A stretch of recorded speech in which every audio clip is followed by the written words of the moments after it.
He walked into the diner and froze on my cheek, the bruise I thought I'd buried. His knuckles didn't tighten, his eyes did, and every biker behind him rose like a wall as my manager reached for me. When Ryder Blackthorn tapped the counter twice, the room held its breath. Was this the moment the town's most feared man became my only way out? Welcome back and buckle in, because what you're about to witness will challenge everything you thought you knew about strength, justice, and the hidden power of a single voice. The morning rush had no rush at all, just the steady clatter of forks and the low murmur of conversations that never meant anything. I moved through the diner like a ghost wearing an apron, one step ahead of exhaustion, one breath behind panic. The bruise on my cheek still burned beneath the foundation I'd layered on in the employee restroom at sunrise. Smile. Pour coffee. Pretend. Repeat. It was the routine that kept my heart beating. I didn't feel alive. I felt assigned. The bell above the door hadn't rung yet, but I felt it before it happened. A vibration. Low. Distant. Like thunder crawling across the pavement. The windows trembled. The napkin holders rattled in their metal trays. Conversation stopped mid-word as the rumble grew louder, closer, until the entire diner held its breath. Then, the bell screamed. They walked in like shadows, with engines for hearts, black leather, cold boots, eyes that scanned and measured. And in the center of them was him, Ryder Blackthorn, leader of the Black Vow Riders. His presence didn't just enter the room, it rewrote it. It pressed down on the air, made it heavy, like gravity had been doubled without warning. People didn't dare speak his name out loud, but they all knew it. They all feared it. I set down a cup of coffee too hard. Some spilled. My hand trembled. I prayed no one noticed. He did. Ryder took a seat at the counter directly across from me. His eyes weren't just looking, they were seeing. Not the diner, not the menu, me. Or rather, the mark I'd tried to bury. My breath hitched as his gaze narrowed on my cheek. The bruise I had coated in makeup now felt as obvious as a spotlight. I lifted my hand to touch it before I could stop myself. His eyes followed the movement, not in judgment, but in awareness, recognition. The kind of look men only have when they've seen this before, and vowed never to ignore it again. "Coffee," he said. Voice quiet, low, steady. I poured it without speaking. My hand shook enough that the cup clinked against the saucer. Across the counter, Ryder didn't move, but something in his presence shifted, intensified. That was when the kitchen door slammed open. "What did I say about sloppy work?" my manager barked, stepping out with a towel slung over one shoulder. His voice cut like a blade. "Naomi, if you can't serve a simple cup of coffee without shaking like a leaf, maybe you shouldn't be working here at all." Laughter rippled from a corner booth. I stared at the floor, muttered, "Sorry. Won't happen again." Behind me, silence fell. Not relief, not dismissal. A waiting silence. Ryder's fingers tapped twice on the counter. Tap, tap. The sound was soft, but it passed through the room like a current. His men straightened in their seats. A subtle shift. No words. No threats, just readiness. My manager stepped closer, irritation boiling into something uglier. "Look at me when I'm talking to you." I did, and I knew he saw it. Fear. But then Ryder stood, slowly, deliberately. The room froze. My manager turned, scoffing. "This doesn't concern you." Ryder didn't look at him. He looked at me. And in the quietest voice I'd ever heard a man use, he asked the question that shattered everything. "Who hurt you?" She didn't answer. She didn't have to. When you've seen enough bruises, you learn how to read silence. Naomi's eyes flickered, not with defiance, not even with fear. It was worse than that. It was resignation. The kind of silence a soul learns when it's been trained not to scream anymore. A memory slammed into me before I could block it out.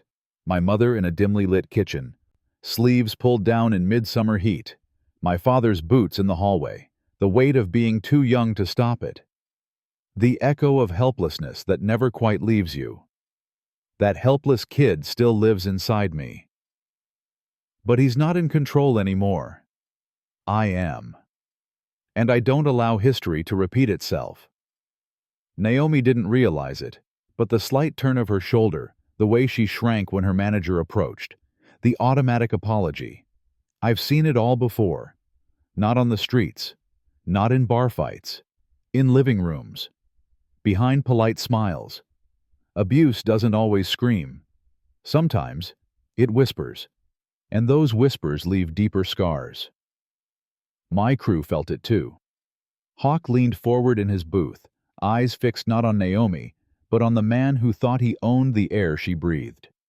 Rook's jaw flexed once. Ghost casually shifted, placing himself in line of sight with the front door. No posturing, no noise, just readiness. People think bikers are reckless, uncontrolled. They have no idea. My men don't follow chaos, they follow code, a code forged in things this town pretends don't happen. The manager scoffed when I asked the question. Who hurt you? I wasn't asking him, but he acted like I was trespassing on his property, because that's what she was to him, not a person, a possession.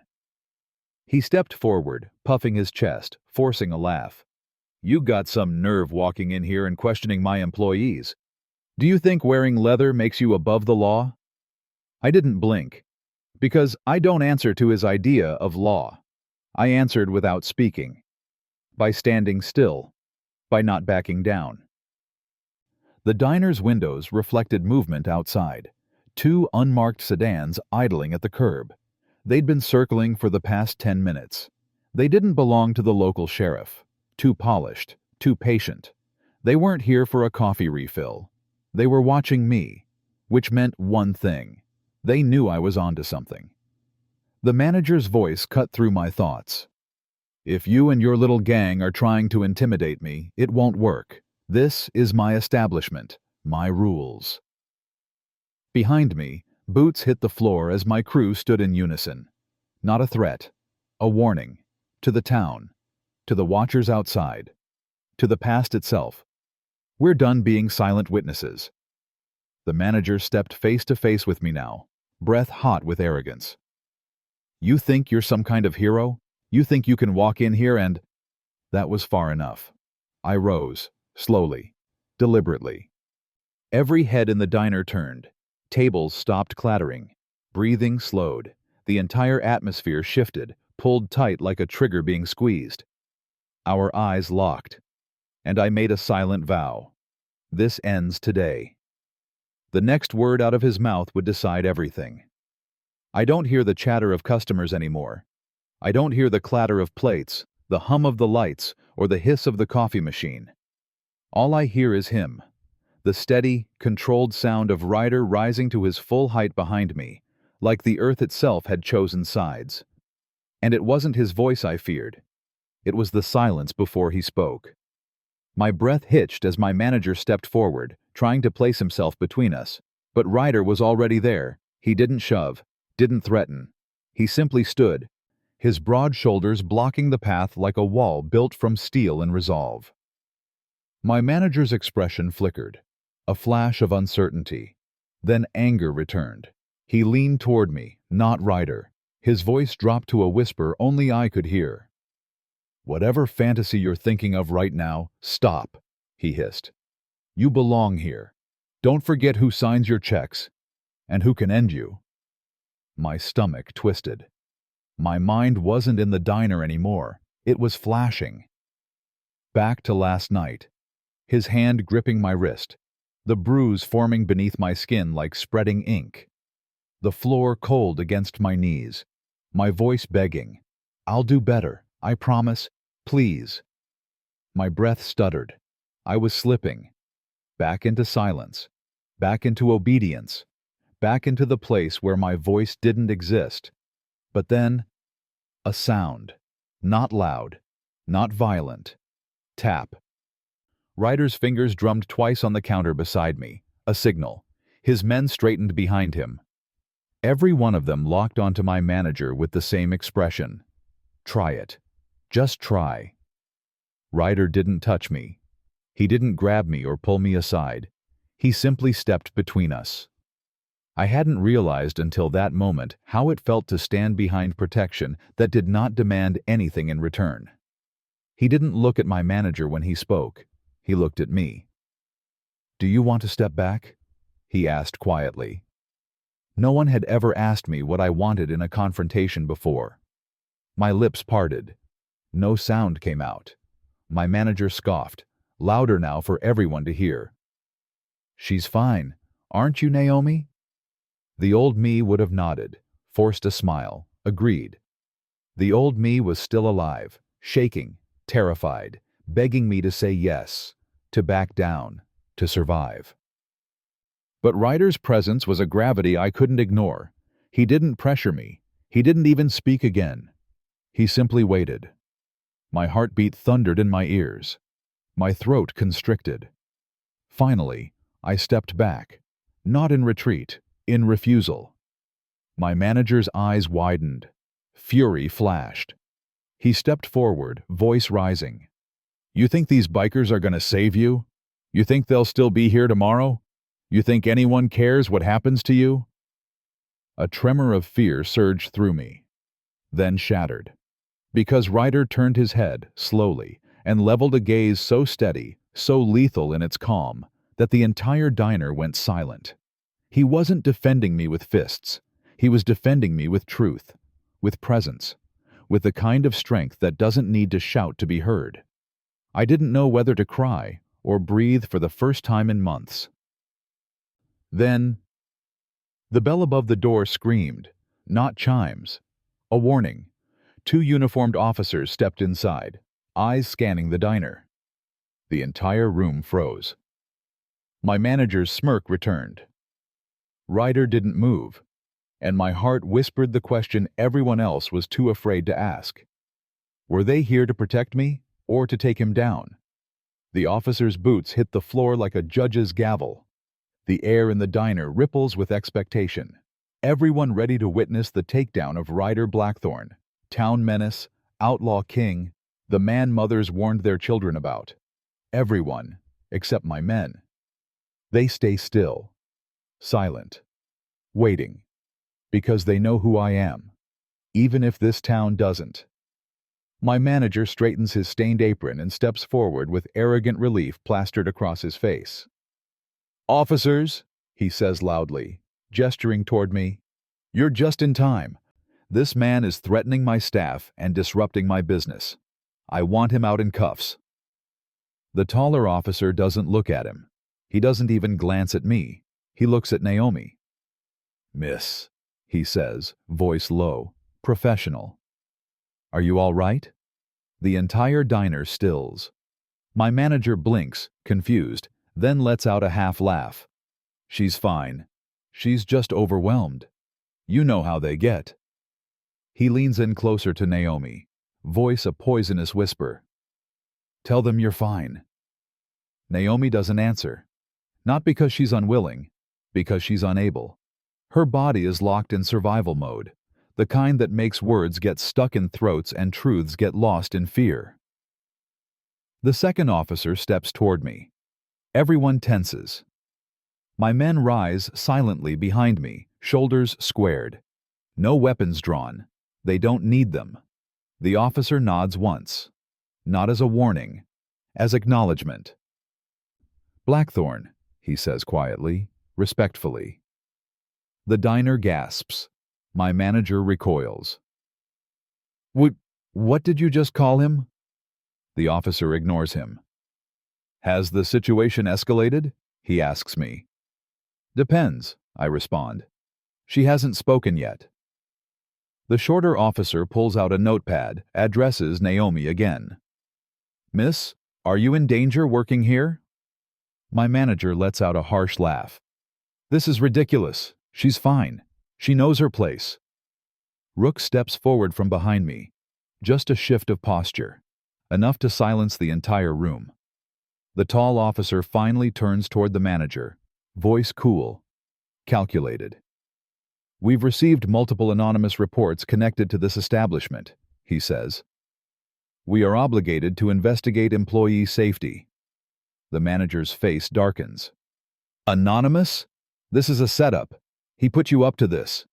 He points at me, rage boiling beneath his skin. The officer doesn't take the bait. He knows the truth. Because they work with me. Not for me, not against the law, but above the corruption that hides within it. This town thinks the Black Vow Riders are criminals. What they don't know is that we've been hunting the real criminals all along. The silence stretches. Naomi's breath is quick, shaky, like she's standing on the edge of a cliff. The officer steps closer.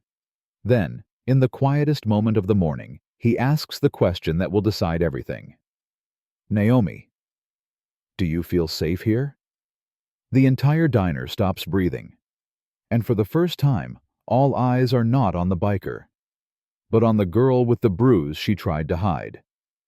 The question hangs in the air like the final breath before a scream. Do you feel safe here? My lips part, but no sound comes. The diner fades around me. Voices, clinking dishes, the hum of the neon sign, all distant echoes swallowed by the memory pressing against my skin. Flash. His hand slamming the door. Flash. His voice in my ear, low and cruel. No one cares what happens to you. Flash. Me, covering a bruise with concealer while whispering, "It's fine. It's not that bad." But it was that bad, and it would never stop. Unless I stopped it. My fingers curl against my apron. My heartbeat pounds so loud I feel it in my throat. The officer waits. Ryder waits. Even the air seems to be holding its breath. I have spent months surviving in silence. Now, it's time to live in truth. My voice comes out broken. Barely there. Yes. The officer leans forward, eyes gentle. Yes, what, Naomi? I look at Ryder. He's not pushing me, not rescuing me. He's letting me choose. I lift my chin. It trembles, but it lifts. Yes, I say louder. I am in danger. The diner explodes in whispered shock. Someone gasps. Chairs scrape back. The cook steps into view, head bowed. My manager lunges forward, face red with fury. She's lying. She's trying to ruin me. You don't understand. Ryder moves faster than thought, stepping between us, his presence a steel wall. Back up, he says, his voice low and final. The manager sneers, but behind the anger, I see it. Fear. Real fear. Not of me, of what I've just done. The officers advance. One reaches for handcuffs. You can't do this, the manager snarls as they grab his arms. You have no proof. This is a mistake. You'll regret this, girl. He twists in their hold, eyes locking onto mine with venom. This isn't over, Naomi. You think he can protect you? You have no idea who you're dealing with. His words are spit like poison as they drag him toward the door. His voice grows more desperate. They'll come for you. They'll come for you. The door slams. Silence. The kind that leaves the air heavy with truth. I don't realize I'm shaking until I feel warmth at my elbow. Ryder's hand. Steady. Grounding. But he isn't looking at me. He's watching the door, as if expecting someone else to walk through it. Someone worse. I swallow hard. It's over, right? Ryder turns to me, eyes darker than before. No, he says quietly. This was just his part. My breath catches. His part? He nods once, certainty in his voice like a warning bell. He wasn't working alone, Ryder says. And now that you've spoken, they'll come for you next. The diner door had barely stopped vibrating from being slammed shut when I made the call. They'll come for her, I say into the comm, eyes still fixed on Naomi. Initiate Delta Protocol. Full extraction. Now. Hawk's voice crackles through the earpiece. Copy, boss. Bikes are in position. SUV's ready. I tuck the comm away and turn back to her. She stands, rooted to the floor, shaken but upright, like a tree that survived a lightning strike. Naomi, I say, keeping my voice low, steady, non-negotiable. They won't wait until morning. We leave now. Her brows knit. Leave? Where? I scan the dark lot through the window. 2 unmarked cars idle at the edge of the property. Watching. Waiting. You saw something in that back office, I say. A ledger. Names. Numbers. Her eyes widen, not in confusion, but recognition. She remembers. She just didn't realize what she saw. Her voice is a whisper. I wasn't supposed to see it. I only opened the door to tell him I needed my paycheck. He slammed it shut. I saw pages, names I recognized. Doctors, police, donations that weren't donations. A money laundering node, bigger than the town. She's compromised, I murmur to Hawk over the comm. We move in 5. I turn back to Naomi. Pack nothing. Come now. She hesitates only a heartbeat, then nods. And in that moment, her life ends and begins again. I don't look back. As Ryder guides me out the side exit, the wind hits my face, sharp, cold, honest. It doesn't feel like the air of someone escaping. It feels like the air before a storm. Headlights flash. Engines thunder to life. The black vow riders form around us. Tight formation, no wasted movement. They don't look like a biker gang. They look like a shield. Ryder opens the door of a matte black SUV. You ride with me. I climb in, heart pounding against my ribs. My fingers shake as I fasten the belt. Out the window, the neon sign of the diner flickers one last time, then dies. Just like the life I'm leaving behind. We pull onto the highway. The town disappears in the rear view. The convoy moves like a silent army. 2 bikes ahead, 2 behind. Our SUV in the center. Then I see it. A pair of headlights. No, 2 pairs. Black sedan. Unmarked. They follow. My throat tightens. Is that? Yes, Ryder says. Calm, ready. They're testing how badly they want you. The sedan speeds up, swerving into the oncoming lane, inching closer to our SUV. Rook's voice comes over comms. They're lining up for a push, boss. A push? Then it happens. The sedan jerks forward, aiming straight for us. My pulse spikes. Tires screech. Metal glints. Ryder's hands tighten on the wheel. Hold on, he says. The sedan slams toward us. The road is no longer an escape.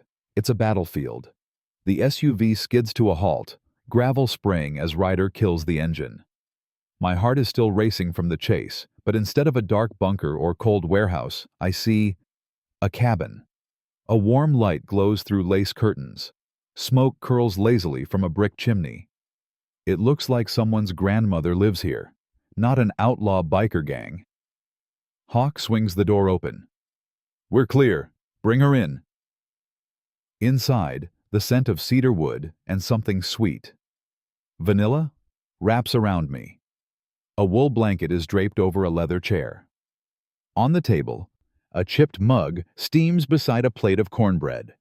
This place isn't built to intimidate, it's built to heal. But why? Ghost walks past me, setting a kettle on the stove. Rook adjusts a pillow on the couch like he's done it 100 times. They don't look at me with pity or discomfort. They look at me with something I don't understand. Recognition. Ryder removes his leather cut and hangs it by the fire. His shoulders are tense, eyes scanning the window. Always on alert, but not for himself. For me. My voice cracks through the silence. This place, what is it? Ryder turns. It's where people go when the world tries to erase them. The words knock the air from my lungs. I'm not just being hidden. I'm being held, protected, chosen. Naomi thinks she stumbled into our world by accident. She didn't. The moment I saw that bruise, I knew. The ledger she glimpsed is the key we've been hunting for months. Evidence of a trafficking and money laundering network that's been poisoning towns like this one across the state.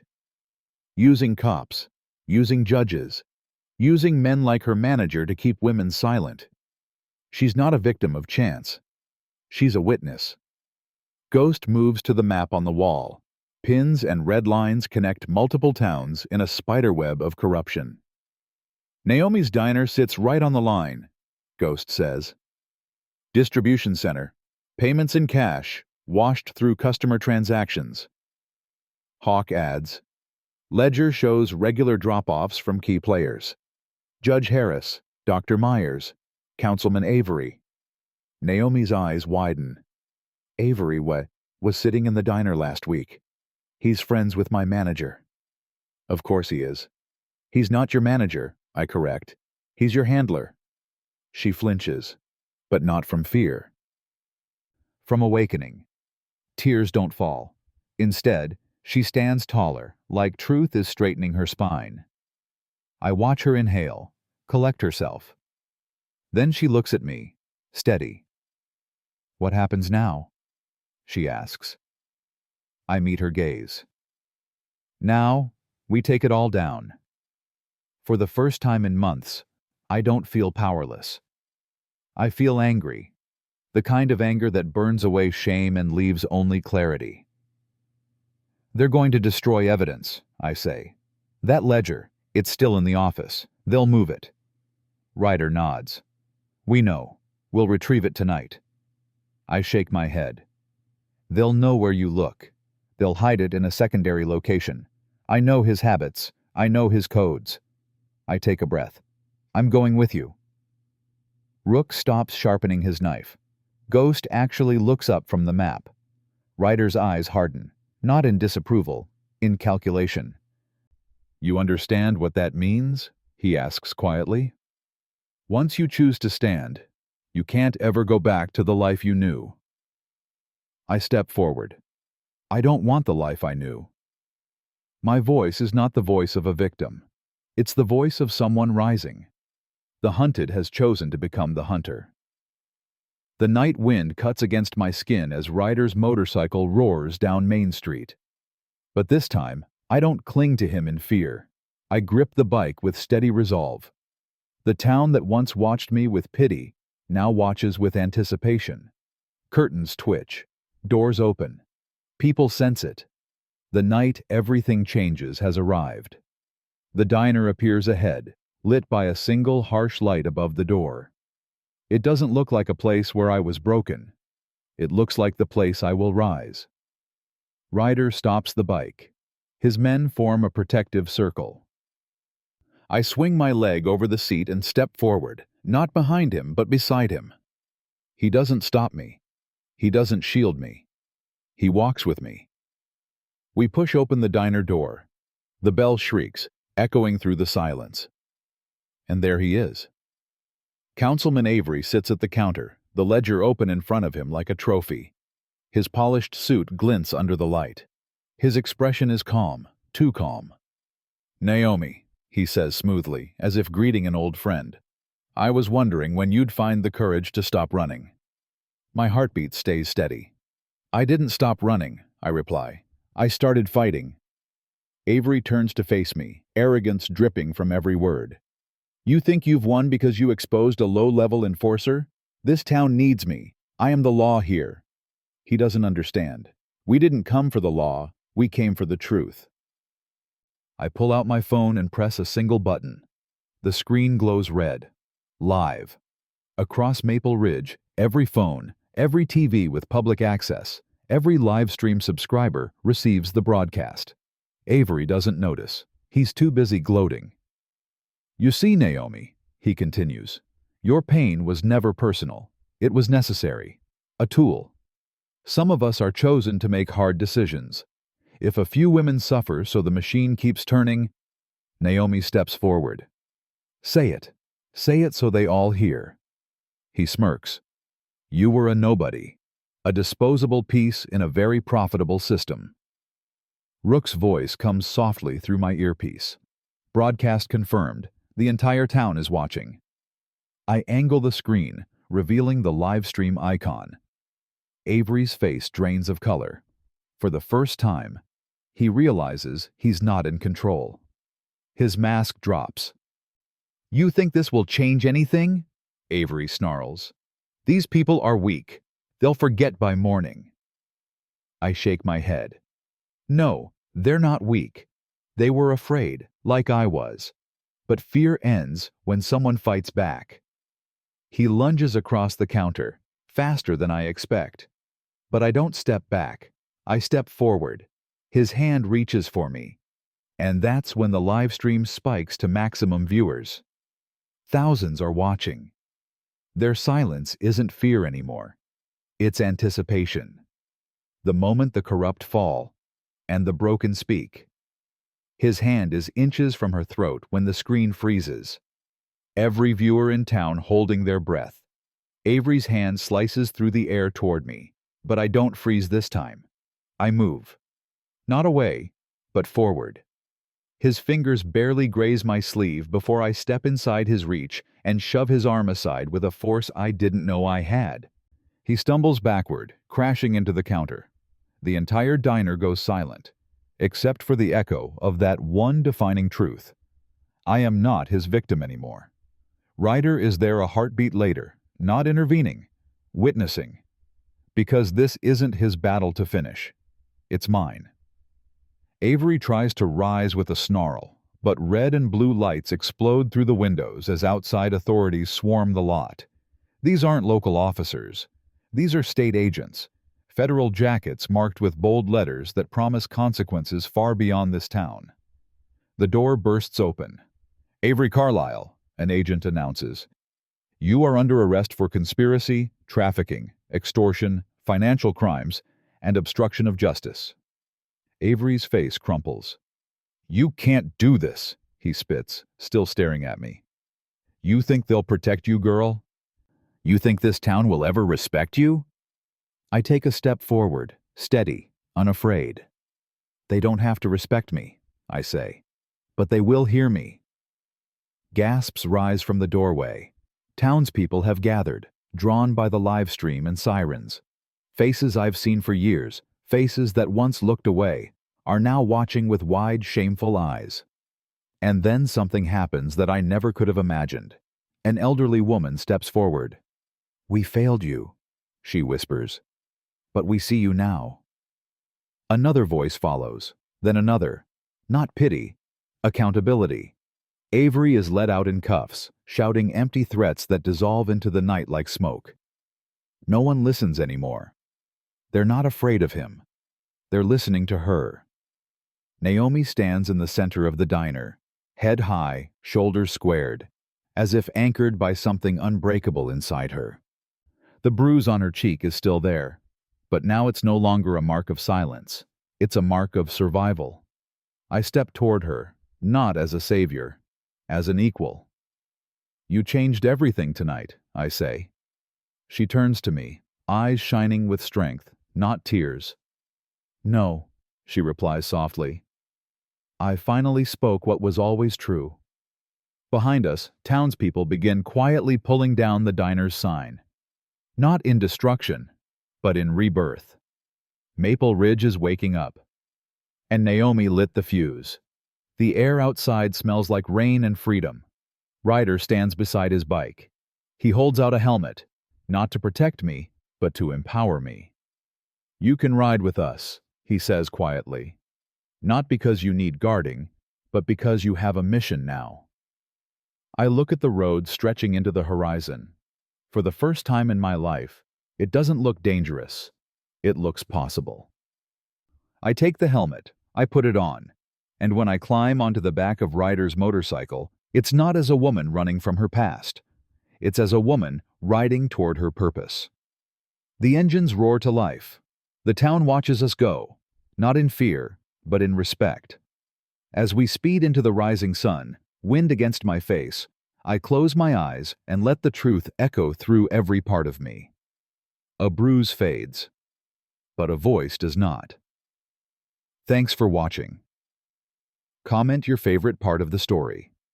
Like, share, subscribe for more emotional and interesting stories.